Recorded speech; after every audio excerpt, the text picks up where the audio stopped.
During the summer, Cache Valley's air is clean and fresh. I love Logan. I think it's beautiful.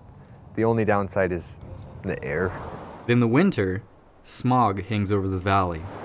The American Lung Association says it's the 7th worst place in the country for short-term particle pollution. I got up for my 8:30 class this morning and went outside and started coughing. Go outside on a really bad day and just walking around, your throat can start to hurt because all that particulate matter is being absorbed. You get the smog, the fog's cool for a day, but hacking and wheezing when you got a cold, not so much fun. The term inversion is different than pollution because even though that's what we call all the haze sitting above our houses, inversion is actually the phenomena of the atmosphere. Meaning humans have nothing to do with it. Usually cold air sinks while warm air rises, but during an inversion, this is backwards, or inverted.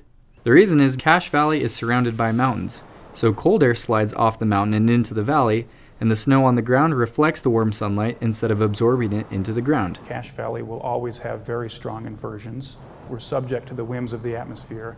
Pollution, on the other hand, is a man-made phenomenon. Our pollution comes from transportation, just simply driving our cars and moving around the valley. And all that ugly brown haze that can be seen is almost entirely car emissions.